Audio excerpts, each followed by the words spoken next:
Setiap godaan-godaan dari manusia yang mengajak kita lalai kepada Allah itu syaitan. Nah, jadi surat Qul a'udzu birabbil falaq lawan Qul a'udzu birabbin nas ini sangat ditekankan oleh Rasulullah SAW agar diamalkan, dibaca pagi, sore, tiga. Riwayat lagi ditambah berdahulu Qul huwallahu ahad, hanya falaq lawan nas, sore kayak itu juga. Sangat penting gunanya agar jasad kita terhindar daripada sihir-sihir, kejahatan orang-orang yang jahat, kejahatan malam. Itu Qul a'udzu birabbil falaq urusannya. Terhindar daripada godaan-godaan rayuan syaitan, baik syaitan manusia atau syaitan dari bangsa jin. Itu Qul a'udzu birabbin nas fungsinya untuk menjaga diri kita. Sebagian ulama tafsir mengatakan bahwa surat ini adalah surat yang terakhir di Al-Quran, itu surat An-Nas. An-Nas artinya adalah manusia. Ini menunjukkan bahwa Al-Quran itu dari awal sampai akhir adalah ditujukan untuk kemaslahatan manusia dunia dan akhirat. Nah, mudah-mudahan kita dapat berkah dari Allah Subhanahu wa ta'ala. La ilaha illallah, nastaghfirullah. Bismillahirrahmanirrahim. Alhamdulillahilladzi hadana bil Qur'an wa arsala bihi sayyidana Muhammadan sallallahu alaihi wasallam ilal insi wal jan hudan minadh dhalalati wat tughyan. Asyhadu an la ilaha illallah wahdahu la syarika lah wa asyhadu anna sayyidana Muhammadan abduhu wa rasuluhu afdalul insan. Allahumma salli wa sallim wa barik ala sayyidina wa maulana Muhammad sayyidi waladi Adnan wa ala alihi wa ashabihi wa dhurriyyatihi wa atba'ihi ila akhiriz zaman, amma ba'du. Pertama-tama puji syukur kita haturkan kehadirat Allah Subhanahu wa ta'ala, yang mana dengan berkat inayah, taufik dan hidayah kita pada malam hari ini dapat kembali berkumpul bersama-sama di majelis yang penuh barakah ini. Salawat dan salam kita haturkan kepada junjungan kita Nabi besar Muhammad sallallahu alaihi wasallam, dan juga kepada seluruh keluarga, para sahabat, zurriyat dan pengikut beliau sampai akhir zaman nanti. Para muhibbin rahimakumullah, surat yang ke-114 atau yang terakhir dari surah-surah Al-Quran, yaitu surat An-Nas. Makiyatun wa fi qaulin madaniyah wa ayatuha sittun. Satu pendapat ulama mengatakan bahwa surat An-Nas ini turun di Mekah, dan pendapat yang lain mengatakan bahwa surat An-Nas ini turunnya adalah di Madinah, dan ayat-ayatnya berjumlah 6 ayat. Apabila kita gabungkan dengan surat sebelumnya, yaitu surat Al-Falaq yang berjumlah 5 ayat, ditambah dengan surat An-Nas ini 6 ayat, maka berjumlah 11 ayat. Sesuai dengan perbuatan sihir yang dilakukan oleh Labid, seorang Yahudi, kepada Rasulullah sallallahu alaihi wasallam, bahwa dia mengikat sebuah patung yang disihirkan berupa Rasulullah sallallahu alaihi wasallam dan ditusuk dengan jarum yang berjumlah 11. Jadi surat Al-Falaq dan surat An-Nas ini adalah merupakan dua surah yang tidak terpisahkan untuk keselamatan zahir dan batin manusia. Kalau surat Al-Falaq itu adalah minta perlindungan kepada Allah untuk keselamatan jasmani, sedangkan surat An-Nas ini adalah untuk minta perlindungan hati atau ruhani. Nah, para muhibbin rahimakumullah, bismillahirrahmanirrahim. Qul a'udzu birabbin nas, malikin nas, ilahin nas. Qul, katakan wahai Rasul, a'udzu birabbin nas, aku berlindung dengan Rabbin nas. Ahli tafsir mengatakan Rabbin nas itu artinya adalah khaliquhum wa malikuhum wa muslihu umurihim wa murabbihim. Rabbin nas artinya adalah pencipta manusia, pemilik manusia, dan yang membaguskan perkara-perkara manusia dan yang memelihara manusia. Itu artinya Rabbin nas.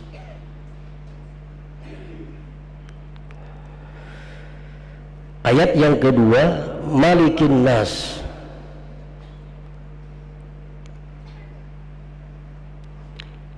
Nafidu amrihi bin nas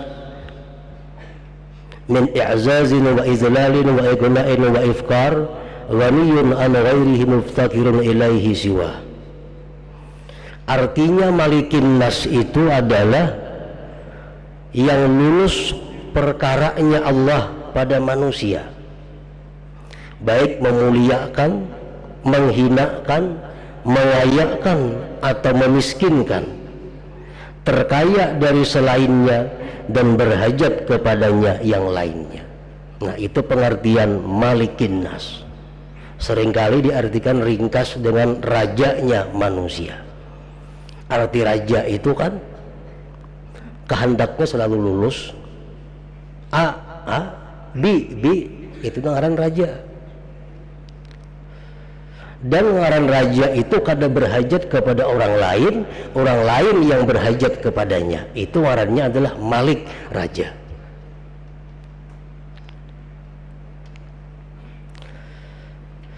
Nah, jadi Allah Subhanahu wa ta'ala itu yang mana kita disuruh berlindung dengannya. Allah itu adalah pencipta kita, pemilik kita, yang membaguskan urusan kita, yang memelihara kita. Allah itu raja yang lulus kehendaknya, yang berhajat kepadanya selainnya dan terkaya kepada selainnya. Nah, itulah Allah. Ilahin nas artinya adalah ma'budihim, yang disembah manusia. Nah, para muhibbin rahimakumullah, tiga ayat ini adalah merupakan satu susunan yang sangat indah, yang mempunyai makna yang sangat luas dan sangat dalam. Kenapa didahulukan Rabbin nas, nomor 2 malikin nas, nomor 3 ilahin nas. Nah, di sini adalah ingin memberitahu kepada manusia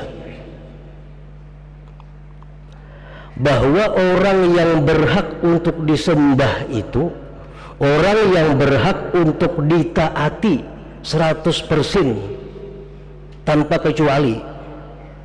Orang yang berhak disembah itu adalah pertama orang yang menciptakan kita, memiliki kita, membaguskan urusan kita, memelihara kita. Apa kehendaknya terjadi. Dia kada perlu kita, kita perlu dia. Nah, orang semacam itulah yang menjadi ilah, Tuhannya manusia. Orang seperti itulah yang mutlak ditaati perintahnya. Makanya taatullah fauqa taati ghairi, taat kepada Allah di atas taat kepada yang lainnya. Kenapa? Karena yang lainnya itu kada bersifat memelihara, kada bersifat mencipta kita. Yang berhak demikian hanyalah Allah Subhanahu wa ta'ala. Nah, jadi kalau kita hendak beribadah kepada Allah, kita gunakan pikiran kita. Kenapa kita mesti menyembah Allah? Kenapa kita mesti taat dan patuh kepada Allah? Karena Rabbin nas, Malikin nas, hanyar ilahin nas. Rasulullah SAW bersabda, la ta'ata li makhlukin bi maksiatil khaliq. Tidak ada taat kepada seorang makhluk siapapun kalau itu bertentangan dengan Allah Subhanahu wa ta'ala. Seorang anak wajib taat kepada orang tua, tapi kalau perintah orang tua bertentangan dengan hukum Allah, anak wajib menolak perintah orang tua. Seorang istri wajib taat kepada suami selama perintah suami tidak bertentangan dengan hukum Allah Subhanahu wa ta'ala. Seorang murid wajib taat kepada gurunya selama perintah gurunya kada bertentangan dengan hukum Allah Subhanahu wa ta'ala. Nah, jadi taat kepada Allah di atas taat kepada segala-galanya, ilahin nas. Katakan, wahai Rasul, aku berlindung di Rabbin nas, Malikin nas, ilahin nas. Berlindung dari apa? Min syarril waswasil khannas. Berlindung dari kejahatan syaitan yang selalu mundur.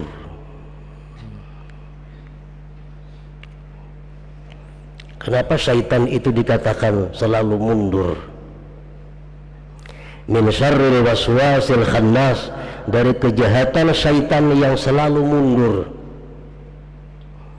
Sa'id bin Jubair mengatakan, idza zakara al-insan rabbah khanasa syaitan wa walla fa idza ghafala waswasa ilaih.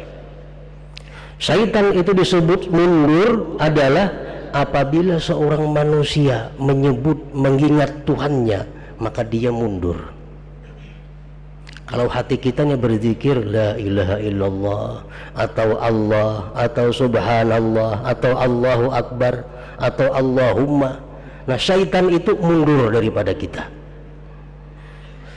Fa'idha ghafala, kalau kita lingah, kalau hati kita lupa kepada Allah, waswasa ilaih, syaitan mengganggu lagi kepada kita. Nah, makanya disebut syaitan itu adalah al-khannas, yang selalu mundur. Para muhibbin rahimakumullah. Nah, oleh karena itu, kalau kita melihat, kalau kita merenungi bahwa setiap gerak-gerik kita diajarkan oleh Rasulullah sallallahu alaihi wasallam agar kita tidak lepas daripada zikrullah. Sebab dengan zikir itulah kita selamat dari syaitan. Ketika kita hendak makan, disuruh kita bismillahirrahmanirrahim, itu zikir. Dengan kita mengucap bismillahirrahmanirrahim, waktu kita makan itu selamat daripada godaan syaitan, daripada gangguan syaitan, daripada makan bersama-sama dengan syaitan. Nah, kalau kita makan kada baca bismillah, makan kita bersama syaitan dan penuh dengan godaan-godaan yang bermacam-macam. Nah, mulai dari makan, hendak guring. Kayak apa supaya guring ini selamat daripada syaitan? Disuruh hendak guring membaca qul a'udzu birabbil falaq, disuruh hendak guring membaca qul a'udzu birabbin nas. Artinya guring dengan zikir, karena hanya itulah yang bisa menyelamatkan kita daripada syaitan. Orang guring berzikir, maka mimpi-mimpi yang didapat di dalam guringnya itu bisa mengandung makna. Kenapa? Karena bersih daripada godaan syaitan. Nah kalau kita guring kada berzikir, guring dalam keadaan lupa, maka mimpi kita itu adalah merupakan bunga-bunga syaitan, kada bisa diiktibar. Pasangan suami istri hendak berkumpul, diajarkan Nabi ini bacaannya, supaya apa? Supaya andai kata jadi anak yang tidak diganggu oleh syaitan. Ketika masuk jamban, bismillah, Allahumma inni a'udzubika minal khubuthi wal khaba'is, supaya apa? Dalam jamban selamat daripada bujukan syaitan. Ketika berpakaian, Nabi kita mengajarkan Allahumma inni as'aluka min khairihi wa khairi ma huwa lahu, seterusnya, supaya apa? Supaya pakaian ini jangan jadi godaan syaitan. Ketika melepas pakaian, bismillahilladzi la ilaha illahu, supaya apa? Supaya syaitan tidak bisa melihat aurat kita. Nah, walhasil syaitan itu kalah dan dia mundur kalau kita ingat kepada Allah Subhanahu wa ta'ala. Nah, makanya hendak sembahyang disuruh qamat. Apa gunanya qamat? Mengusir syaitan sejauh-jauhnya daripada kita. Begitu kita Allahu Akbar, syaitan mundur, terus dia mundur. Nah itu maksudnya min syarril waswasil khannas, daripada kejahatan syaitan yang selalu mundur.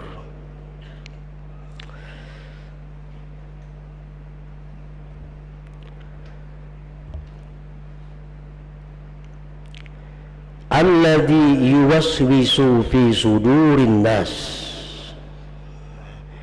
yang membisiki, yang menggoda, yang merayu di dada manusia, di hati manusia.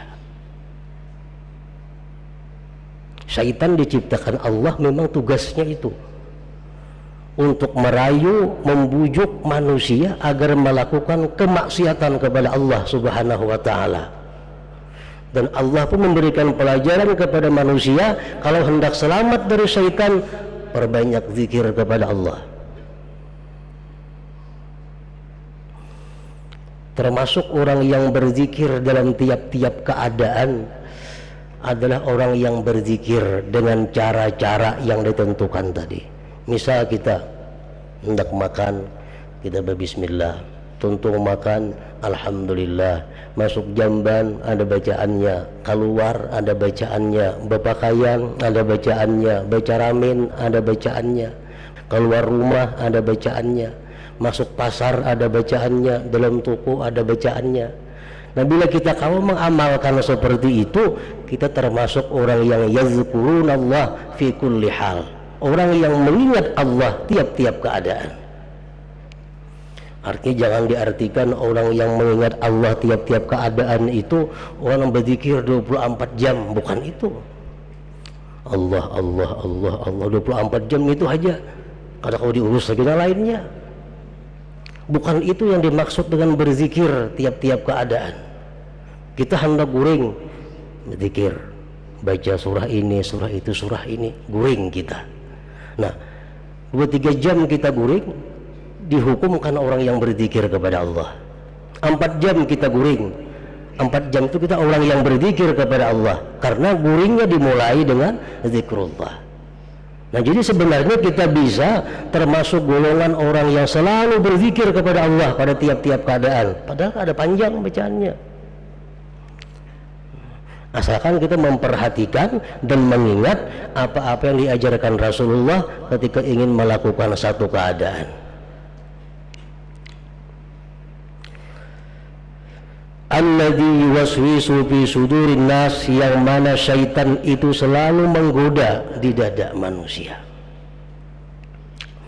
Di dalam ilmu tasawuf dijelaskan bahwa seseorang murid itu diwajibkan mengenali geritik hatinya, agar dia tahu bahwa geritik ini apakah dari Allah, apakah dari malaikat, apakah dari nafsu, apakah dari syaitan. Di dalam kitab As-Sawi Al-Jalalain secara ringkas beliau menyebutkan bahwa geritik hati yang tersirat di dalam hati kita nih ada 4. ada ngarannya rahmaniyun dari Allah, langsung ke dalam hati kita. Ada malakiyun dari malaikat. Ada nafsiyun dari nafsu kita sendiri. Ada syaitaniyun, ada syaitan. Nah, kita membedakan yang mana yang empat ini. Par-Rahmani ma yalzamu ta'atan bi'ainiha. Geritik hati dari Tuhan itu adalah sesuatu yang melazimi akan taat dengan ketentuan tertentu taat itu.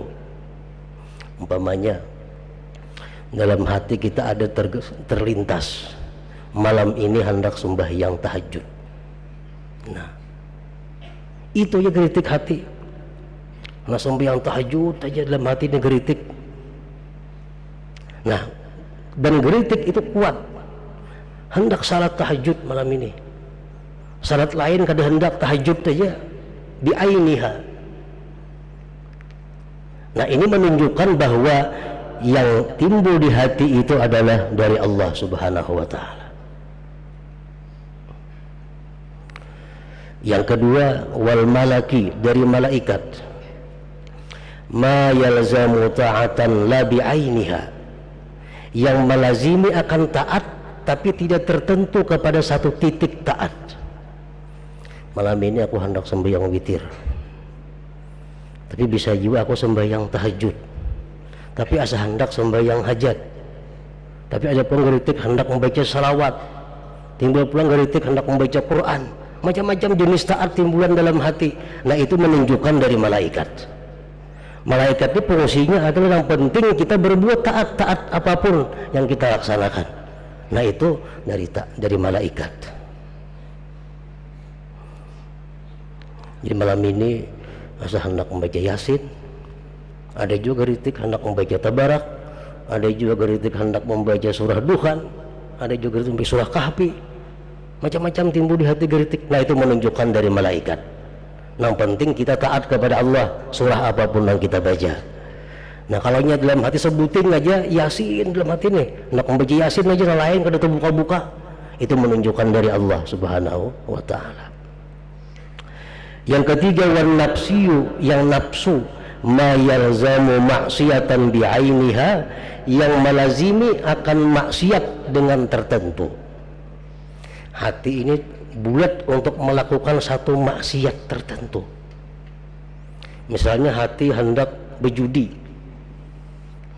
ada kalau dihurupin lain-lain, diberi orang araknya kada minum, diberi perempuannya kada mau zina, yang penting berjudi itu bang.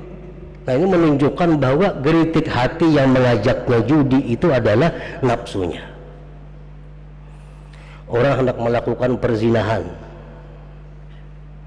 dengan si B perempuannya umpamanya, dihurupin yang D nya kada mau, harus B itu pak orangnya maka. Nah, ini menunjukkan nafsu. Yang keempat, wasyaitaniyun, syaitan. Ma yalzamu maksiatan la bi'ainiha. Nah, ini yang kita maksud syaitan di sini adalah yang melazimi akan maksiat tanpa ada ketentuannya. Nah, syaitan ini selalu memberikan masukan kepada kita untuk berbuat maksiat. Maksiat yang apa kadang kita gawe, asal maksiat. Kita disuruhnya berjudi, kita kada mau, suruhnya zina, kita kada mau, suruhnya minum arak, kita kada mau, suruhnya riba, macam-macam. Arahan itu kada ke maksiat tertentu. Yang penting kita maksiat. Nah, itu tujuan daripada syaitan. Nah, itu yang kita disuruh Allah berlindung nih, min syarril waswasil khannas alladzi yuwaswisu fi sudurin nas. Target syaitan menggoda sedapat mungkin manusia agar kafir kepada Allah. Nah, Islam nih dibujukinya supaya kafir kepada Allah. Kalau itu inya kada mampan membujuk kita, dibujuknya kita supaya melakukan dosa-dosa besar. Kada mampan juga kita dibujuknya melakukan dosa-dosa kecil. Kada mampan juga inya berusaha membujuk kita untuk melakukan sesuatu sehingga ibadah kita tertolak di sisi Allah. Walhasil tujuan syaitan itu adalah mengganggu manusia jangan sampai masuk ke dalam surga Allah Subhanahu wa ta'ala. Alladzi yuwaswisu fi sudurin nas minal jinnati wan nas. Baik itu syaitan dari bangsa jin atau syaitan daripada bangsa manusia. Jadi syaitan ini ada manusia, ada jin. Nah, kalau jin itu inya langsung menggeritik, memasukkan khatar ke dalam hati kita. Nah, kalau syaitan yang jenis manusia ini berlangsung berhadap-hadapan dengan zahir kita. Orang yang mengajak kita kepada maksiat itu syaitan. Manusia tuh membawa kita untuk maksiat itu syaitan. Manusia yang mengajak kita untuk meninggalkan yang diwajibkan Allah itu syaitan. Putungan manusia tapi syaitan. Anak kah, bini kah, kawan kah, siapakah yang merayu kita untuk melakukan maksiat kepada Allah, mereka itu adalah syayatinul ins, syaitan-syaitan manusia.